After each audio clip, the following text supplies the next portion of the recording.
entamer cette relation avec ce garçon serait une bonne chose pour ma consultante ou pas? C'est ce que nous allons voir à travers cette vidéo. Je me présente, donc pour celles ceux qui ne me connaissent pas, je suis Johan, tarologue, numérologue et coach. Et on va à travers mon tirage en 2 cartes, je répète bien 2 cartes, tirage super simple, voir si la relation à laquelle s'attend ma consultante, ben, en fait, serait une bonne chose pour elle ou pas. Je vous explique en 2 mots. Donc B, elle ne veut pas qu'on dise son prénom, donc B m'a consulté là ces derniers jours et elle essaie d'entamer une relation avec quelqu'un qu'elle a rencontré, donc un homme qu'elle a rencontré il y a X temps maintenant, et la relation n'arrive pas à s'installer. Ça n'arrive pas à s'installer, il y a toujours un blocage, il y a toujours quelque chose qui fait que ça ne se produit pas. Donc, à l'inverse de beaucoup de tarologues qui disent, qui font des tirages pour savoir si la relation va enfin se faire, quand, à quel moment de la journée, etc., etc. Bah, en fait, j'ai pris un peu à revers tout ça, comme je le fais de manière régulière, hein, parce que vous savez, pour celles et ceux qui me connaissent, euh, je suis effectivement dans la prévention, donc on essaie de prévoir les événements, les tendances qui peuvent s'offrir aux consultantes et aux consultants, mais surtout, je suis dans le conseil. Voilà, pour moi, c'est hyper important, ça passe par là. Je pense que c'est beaucoup mieux que mes consultantes soient actrices ou acteurs pour les consultants qui me consultent de leur destin plutôt que spectatrices et spectateurs.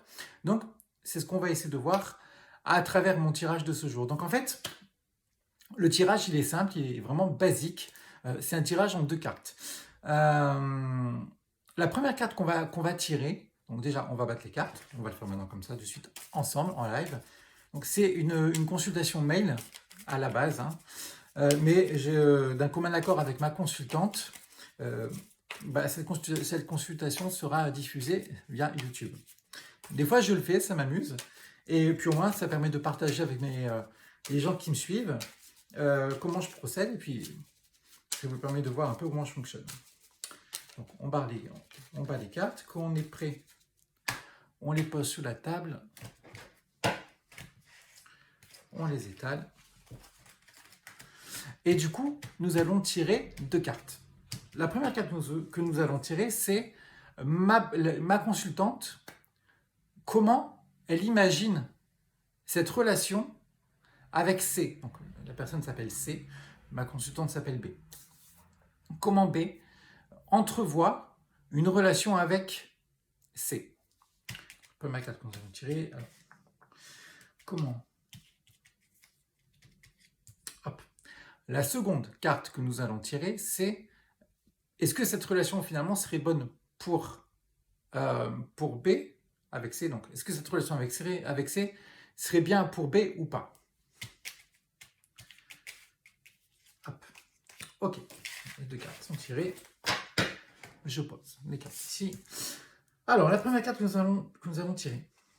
Ok, intéressant. Donc, la carte de l'étoile. La carte de l'étoile, effectivement, bon, pour celles et ceux qui débutent les tarots, qui pratiquent le tarot même au quotidien, la carte de l'étoile est vue par certains de manière très positive.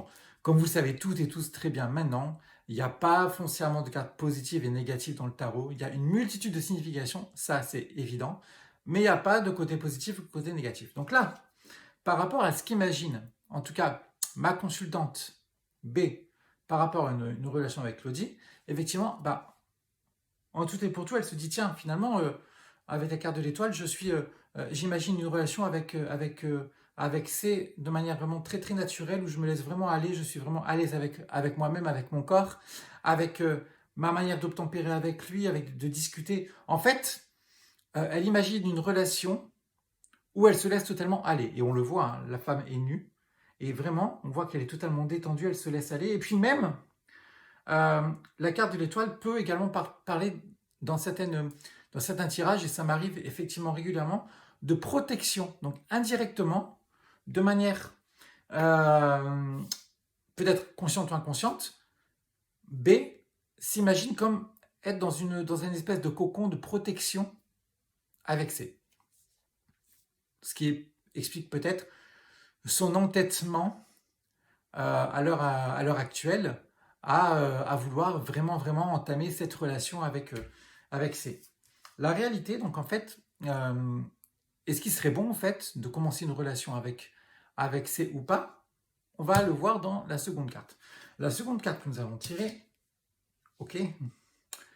C'est pas du tout pareil. C'est pas du tout pareil parce que là, on est vraiment dans l'énergie du mat. Alors, quand vous détaillez la carte de l'énergie du mat, on s'aperçoit vraiment. Là, déjà, moi, il y a deux choses qui me viennent. Alors, vous savez que quand vous tirez, quand vous pratiquez des tirages de cartes, il y a beaucoup l'intuition également qui ressort. Et pour les tarologues avertis, pour celles et ceux qui en font leur activité comme moi, euh, c'est toujours bon d'utiliser la première intuition qui repart, qui ressort quand vous détaillez les cartes. Quand vous étalez les cartes, les premières intuitions qui vous arrivent par rapport au tirage en général, c'est celle-là. Et là, effectivement, il m'en arrivait deux. La première carte, effectivement, c'est que c'est par rapport à cette relation n'a pas l'air super décidé. On voit qu'il avance. Il avance. Cette relation serait quelque chose d'assez vague. On avancerait, mais on ne sait pas trop où. Quand si vraiment vous détaillez le regard du personnage, on voit que bon, il est un peu dans la vague, le gars. Et en fait, ça serait un peu à l'image de la relation. Ça serait une relation qui avancerait, mais voilà, c'est pas vraiment fluide, c'est pas significatif. On avance parce qu'on avance. C'est quelque chose un peu routinier. Pire encore, il faut vraiment pousser pour avancer. Vous voyez, avec l'espèce de chien derrière ou d'animal ou même d'autres personnages. Vraiment, là, ça peut donc vouloir dire, voilà, il faut vraiment pousser les choses pour que cette relation, il faut forcer les choses pour que cette relation avance. C'est compliqué, c'est pas fluide. Et la deuxième signification qui me vient, bah, c'est un peu l'inverse en fait. À défaut de forcer les choses à avancer, bah, ça voudrait dire quoi? Ça voudrait dire si on se place dans le regard de B, et du coup dans l'énergie de C, ça veut dire que C, là, il part de cette relation, en tout cas il est fuyant vis-à-vis de cette relation, il veut fuir ailleurs, et B, en fait, essaie de s'accrocher à lui pour lui dire non, mais essaie d'entamer une relation avec moi, etc., etc., etc. Donc en fait, déjà, au travers de ces deux cartes, on voit que si B arrive à démarrer une relation avec C, eh ben, ça lui demandera des efforts. Ça lui demandera de relancer sans cesse la machine pour que la relation revienne à chaque fois, en tout cas pour que la communication s'installe véritablement avec C. Et effectivement, c'est tout sauf une relation fluide. Pour moi, c'est une relation qui n'est pas fluide du tout. Donc, à mon sens, ça ne serait pas une bonne chose d'aller plus loin avec C. Donc, vous voyez, dans les tirages en général, on ne voit pas forcément que des bonnes choses. On voit également des mauvaises choses, mais je pense que à l'arrivée, si c'est une mauvaise chose maintenant, ça peut peut-être donner le conseil du coup, à B, peut-être de se tourner vers autre chose, peut-être de se prendre de manière un peu différente dans sa relation avec C pour le mettre peut-être au pied du mur, de manière à ce qu'il le voit un peu différemment. Mais en tout cas, en l'état actuel des choses, de la manière dont ça se passe à l'heure actuelle, de la manière dont B s'y prend avec C, il ne faut pas continuer comme ça parce que sinon, à mon avis, on va vers quelque chose de pas positif du tout. Voilà. Donc, j'espère que vous avez un peu compris ma manière de fonctionner, que vous avez apprécié. Pour celles et ceux qui tirent les cartes ou qui en font leur activité, et puis même pour les débutants, etc., qui ont des questions, qui veulent interagir avec moi, qui ont des conseils à donner par rapport à ce tirage-là, n'hésitez pas à marquer un mot dans les commentaires, un petit message dans les commentaires, ça me fera plaisir. N'hésitez pas non plus à mettre un pouce bleu pour me dire que vous avez liké cette vidéo, ça me donne à chaque fois beaucoup de plaisir.